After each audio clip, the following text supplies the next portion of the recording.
Kumpara sa telebisyon, masasabing mas daring ang pagsasadula ng mga kwento sa teatro. Mas artistic at mas malaya kasi ang pagtatanghal ng mga artista. Kaya ang ilang stage play at musical, meron ilang nude scenes. Yan ang chika ni Aubrey Carampel.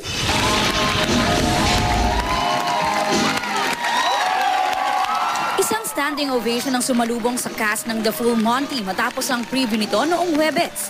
Ang musical ay hango sa isang British film tungkol sa grupo ng mga kalalakihang naging mga male exotic dancer matapos mawala ng trabaho. Pinagbibidahan ni Mark Bautista, kasama sina Arnel Ignacio, Nino Alejandro, Marco Sison, OJ Mariano at Jamie Wilson. Ayon kay Mark, hinarap niya ang aniyay pinakamalaking challenge sa kanyang career. First ko na parang, all the way talaga. Wala namang MTRCB sa theaters. Tulad ni Mark, naghubad at nagpakita naman ang kanyang puwitan si Pinky Marquez sa The Graduate.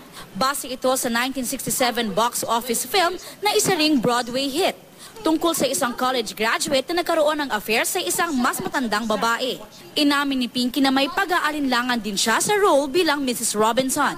Sometimes you have to think about it and really talk to your director and talk to the whole intention of the whole script. Kamakailan lang maging sa stage play na Halik ng Tarantula, tampok naman si Bibi Gandang Hari.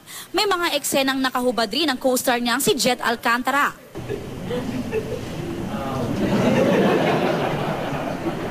Nagiging trend na nga ba ang nudity sa Philippine theater? It's a coincidence that the plays are now like that. These are very beautiful plays written for a purpose, and we're just so happy, and I am thankful that Repertory had the chance to do The Graduate. Kung ano yung nangyayari sa theater, yun lang, hanggang dun lang yun, hindi nalalabas. So, walang piracy and all that. Aubrey Carampel, updated sa Showbiz Happenings.